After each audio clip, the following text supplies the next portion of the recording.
Hi. ആർച്ചമോളെന്ന് പറഞ്ഞാൽ വർഷയ്ക്ക് ഇപ്പോൾ അവളുടെ സ്വന്തം മകളുടെ മാതിരി. സത്യം പറഞ്ഞാൽ ചേച്ചി എന്നൊക്കെ വിളിക്കുമെങ്കിലും ഒരമ്മയുടെ കരുതലും സ്നേഹവും വാത്സല്യവും എല്ലാം വർഷ നൽകുന്നുണ്ട്. ആദ്യമെല്ലാം കൂട്ടുകാരികൾക്ക് പോലും അതിൽ ഭയങ്കരമായിട്ട് അസൂയയും ദേഷ്യമൊക്കെ ഉണ്ടായിരുന്നെങ്കിലും ഇപ്പോൾ ആർച്ചമോൾ അവരുടെ എല്ലാവരുടെയും ബന്ധുവായിട്ട് മാറിക്കഴിഞ്ഞു. കുറേ നാളുകളായിട്ട് ജീവന് തുല്യം സ്നേഹിക്കുന്ന കുട്ടി. ആ കുഞ്ഞിനും അങ്ങനെയൊക്കെ അവരോട് സ്നേഹമുണ്ട് താനും. അവരോടൊപ്പം ഉണ്ടും ഉറങ്ങിയും കളിച്ചു നടക്കുന്ന കുഞ്ഞിനെ പെട്ടെന്ന് കൊണ്ടുപോകാനായിട്ട് ആൾക്കാർ വരുന്നു. ഇതുവരെ ബന്ധുക്കളായിട്ട് ആരുമില്ലായിരുന്നു. പക്ഷേ ഇപ്പോൾ കുഞ്ഞിൻ്റെ അമ്മയുടെ ബന്ധുക്കൾ എന്നുള്ള മട്ടിൽ കുറച്ചുപേർ എത്തിയിട്ടുമുണ്ട്. അവരാണെങ്കിൽ പോലീസ് സ്റ്റേഷനിൽ പോയിട്ട് കംപ്ലൈൻറ്റ് കൊടുത്തിരിക്കുകയാണ്. അവർക്ക് ആർച്ചമോളെ തിരികെ കൊണ്ടുപോകണം. അതിനു വേണ്ടിയിട്ട് എത്രയും വേഗം തന്നെ സ്റ്റേഷനിൽ ഹാജരാക്കണമെന്ന് പറയുന്നു. എന്നാൽ വർഷയ്ക്കാണെങ്കിൽ അതങ്ങോട്ട് സമ്മതിച്ചു കൊടുക്കാനായിട്ട് പറ്റുന്നില്ല. അവൾ പറയുന്നുണ്ട്, ഞാനാണെങ്കിൽ കുഞ്ഞിനെ വേണേൽ വിട്ടുകൊടുക്കാം, പക്ഷേ എൻ്റെ മോളെ അവർ നോക്കുമെന്ന് എന്തെങ്കിലും ഗ്യാരണ്ടി ഉണ്ടോ? ഒരിക്കലും സംഭവിക്കില്ല. അവർക്കാണെങ്കിൽ കുഞ്ഞ് അവർക്കിടയിൽ അതൊരു വല്ലാത്തൊരു അലോസരമായിട്ട് മാറും.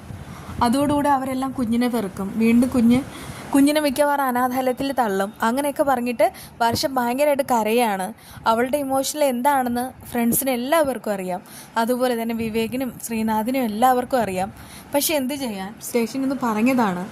പോയില്ലെങ്കിൽ ഉറപ്പായിട്ടും അറസ്റ്റ് ചെയ്തുകൊണ്ട് പോകും. തനിയല്ല അങ്ങോട്ട് ചെല്ലേണ്ടത്, കൂടെ ആർച്ചയും കൊണ്ടുപോകണം. ഈ ഒരു അവസ്ഥയിൽ നമ്മൾ എന്തായിരിക്കും ചെയ്യുക? വർഷയ്ക്കാണെങ്കിൽ ജയിലിൽ കിടന്നാലും വേണ്ടില്ല, കുഞ്ഞിനെ കൊടുക്കില്ല എന്നുള്ള മട്ടിലുള്ള അവർ ചില തീരുമാനങ്ങളെല്ലാം എടുത്തു കഴിഞ്ഞു. പക്ഷേ കൂട്ടുകാരും വിവേകും എല്ലാം നിർബന്ധിക്കുകയാണ്. ഒന്നുമില്ലേലും അവരാണെങ്കിൽ കുഞ്ഞിൻ്റെ ബന്ധുക്കളല്ലേ. നമുക്കാണെങ്കിൽ ഈ ഒരു സ്നേഹം നിഷേധിക്കാൻ കഴിയില്ല.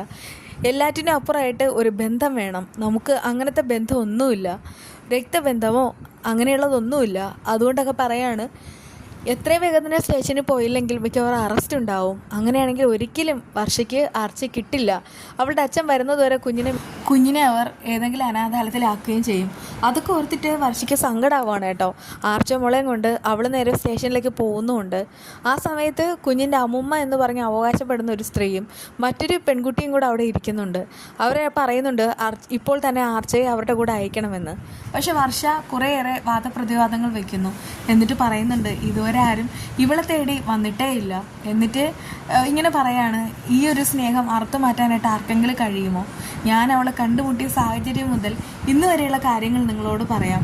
അങ്ങനെ അവൾ ഡെലിവറിക്ക് പോകുന്ന സമയത്ത് കുഞ്ഞിനെ കാണുന്നതും അത് കഴിഞ്ഞിട്ട് കുഞ്ഞിൻ്റെ അച്ഛൻ വന്നിട്ട് സംസാരിക്കുന്നതും അത് കഴിഞ്ഞിട്ടുണ്ടാകുന്ന സംഭവങ്ങളും ആളാണെങ്കിൽ തിരിച്ച് പരോളിൽ നിന്ന് തിരിച്ച് പോകുന്നതിന് മുൻപ് ആർച്ചയെ വർഷയുടെ കയ്യിലേക്ക് ഏൽപ്പിക്കുന്നതും അതെല്ലാം ഇങ്ങനെ പറയുന്ന സമയത്ത് തന്നെ കരയുകയും ചെയ്യുന്നു. അപ്പോഴേക്കും എസ് ഐ പറയുന്നുണ്ട്, ഇനി എനിക്ക് ചോദിക്കാനുള്ള കുഞ്ഞിനോടാ, മോൾക്ക് ആരോടൊപ്പം പോകാനാണ് ഇഷ്ടം? ആ സമയത്ത് ആ സ്ത്രീ ഉണ്ടല്ലോ, ഈ ആർച്ചയുടെ അമ്മമ്മ എന്ന് പറയുന്ന ആൾ, അവരാണെങ്കിൽ അവിടെ ഇരുന്നിട്ട് വലിയൊരു ചോക്ലേറ്റ് കുഞ്ഞിനെ കാണിപ്പിച്ച് പ്രലോഭിപ്പിക്കുകയാണ്. ആർച്ച പെട്ടെന്ന് തന്നെ അവരുടെ അടുക്കിലേക്ക് പോകുന്നുമുണ്ട്. അത് കണ്ടിട്ട് വർഷയ്ക്ക് ഭയങ്കരമായിട്ട് സങ്കടമാവാണ്. വർഷ കരയുന്നു. പക്ഷെ ആർച്ച ഒരിക്കലും വർഷയെ വിട്ടു പോകില്ല, അത് ഉറപ്പുള്ള കാര്യമാണ്. എങ്കിൽ പിന്നെ ഇനി എന്തൊക്കെയായിരിക്കും സംഭവിക്കാൻ പോകുന്നത്? വർഷയ്ക്ക് ഒറ്റ കാലത്ത് സമാധാനം കിട്ടില്ല എന്ന് ഉറപ്പിച്ചിട്ടാണ് ഓരോ കാര്യങ്ങളിങ്ങനെ ചെയ്യുന്നതെന്ന് നമുക്ക് തോന്നും. ബാക്കി വിശേഷമായി കാണാം കേട്ടോ. ബൈ.